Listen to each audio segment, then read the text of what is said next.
Thanks very much. Thank you very much for the invitation to speak today, and thank you to Mary Bryson for the kind invitation. And it's great to be presenting with Suzanne. So let me just get into it. I'm going to speak today about the miseducated imagination of Marshall McLuhan.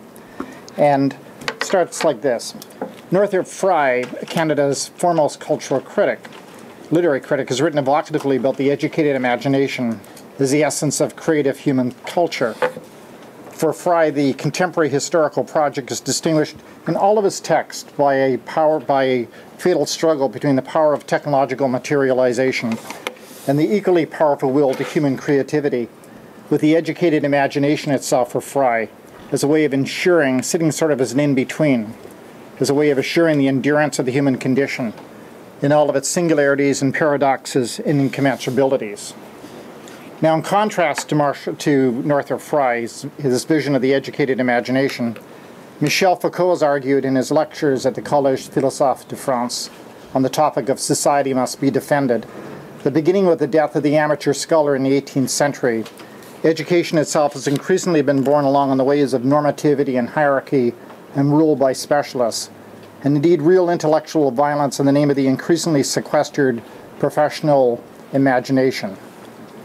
When the future of the imagination itself is at stake in the games of modernity, the fulfillment of Frye's dream for the educated imagination depends, I believe, ironically, on new strategies and tactics for the proliferation of what I would call the miseducated imagination, indispensable for critical, creative, and in-depth understanding of the real world of the digital culture, a world that's as ubiquitous in its pervasiveness as it is deeply relational in its social networking.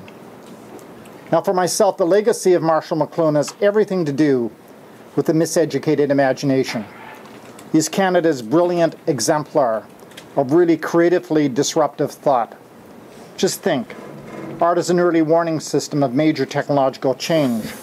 Media theory and McLuhan's vision as a culture probe, words themselves moving at light speed, textuality as a kind of potential wormhole to alternative futures, a whole festival of seductive paradoxes in writing and images and verbal aphorisms.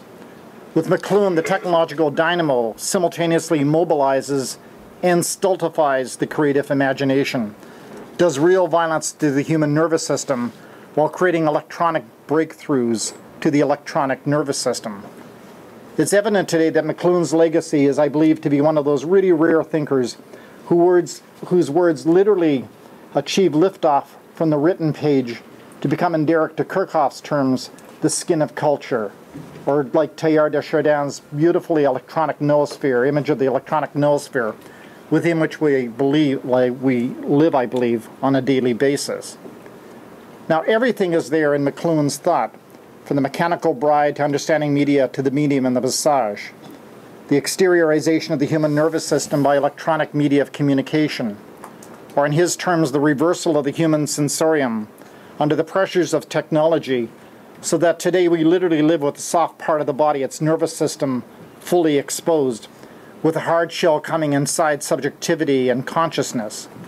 Or McLuhan's vicious, visceral images of technology as psychic violence, ripping through the human senses like an electronic chainsaw. Or his famous media laws, the 4 media laws of the tetrad, relating both the particular evolution of specific technologies from music to television, but referring as well to the field relations of different technologies to one another. Literally, I believe today that we are actually living within the skin of McLuhan, within a technoculture that can only be really understood not intellectually, but cosmologically, as a fundamental cosmological transformation in human evolution. And I believe this is happening in a deeply paradoxical sense. For McLuhan, major transformations in the language of technology promise new technological epiphanies of human understanding. You know the well-known cliché of the global village. But for McLuhan also, technology also contains very real, very proximate dangers to the human condition. Or as McLuhan always liked to say, in text after text and books after book, big speed-ups in the rate of technological innovation are always marked by equally big drops in human awareness and human consciousness. But then again, in McLuhan's terms, what are you going to say to people who insist on sticking their heads in the invisible chainsaw of technology and calling the whole thing beautiful, resplendent freedom. Skinned by technology.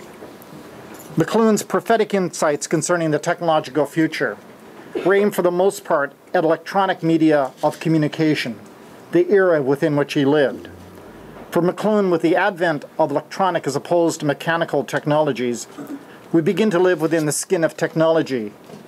We are accelerated bodies caught up in the technological destiny of a universe with information as a kind of background radiation, with media as immense gravity fields of captured human attention, with the imaginative faculty itself transformed into a probe of the future, with the economy as a form of punctuated equilibrium, with the language of astrophysics, black holes and white holes and brown dwarfs and light speed, as probably the most accurate empirical language possible to make visible the otherwise invisible world of technological effects.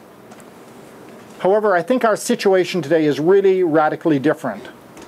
With digitality, the screenal culture of television and cinema have been replaced by the realm and the regime of digital codes.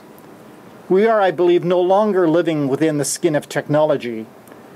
We have, after McLuhan, literally ourselves become the skin of technology. The force field captured by the image of the skin of technology has itself, in a way that McLuhan would deeply appreciate, has itself been field reversed. Today, our everyday situation is to literally be skinned by digital technologies, and to be skinned smoothly and seductively, and always in terms of the exuberant language of deep immersion and in the language of expanded human techno-freedoms. You know, the freedom to communicate, the freedom to network, to access, to iTube, to iChat, to iShuffle, to iPhone. That's what's really involved with the digital future, from genomics and mobiles and data mining to the archiving of human memory and those vast data dumps tracing the memory traces of our increasingly datafied bodies. More than we may realize, we are not so much post-human in Kate Hale's terms, as really the first pilgrims traveling through a radically transformed environment, where it's no longer so much McLuhan's world of ablated, exteriorized human senses externalized by electronic technologies, but digital perception and digital imagination and digital consciousness, digital brains in effect, mined and streamed and reconfigured by successive ways of the society of the digital spectacle. Now, confronted with the digital future in terms of being literally skinned seductively and smoothly and exuberantly by the language of technology, McLuhan's lasting ontology, McLuhan's lasting contribution, like René Descartes before him, was, I believe, to introduce a fundamental, pervasive, unsettling doubt, what I would call McLuhan's doubt about the future of technology. In so doing, McLuhan provided us in advance with an ethical pathway, really like Heidegger, to understanding digital culture. So then, McLuhan's doubt. When approaches to understanding the impact of technology upon society, politics, and culture are often, well, approaches to understanding the impact of technology upon society and culture are often divided into the clashing perspectives of technology, and you know them, utopia on the one hand, domination on the other. These binary perspectives on the question of technology, I believe, really miss entirely the real-time history of what I would call the digital inflection. A dramatic history which has everything to do with digital reality as a true story of complexity. In the industrial age of mechanical technology, and even perhaps in the modern era of electronic technology, it was permissible, perhaps even salutary, to seek an understanding of technology in terms of the larger mythological terms of utopia and domination. When technology exhibited really clear divisions, when it was easily distinguishable from the boundaries of the body, when technology could be decisively analyzed in terms of its generative relationship to questions of race and class and gender, when, that is, the question of technology staked its claims to power on a world with unbroken boundaries, then at that point it was appropriate to inscribe technology within literary traditions, pronouncing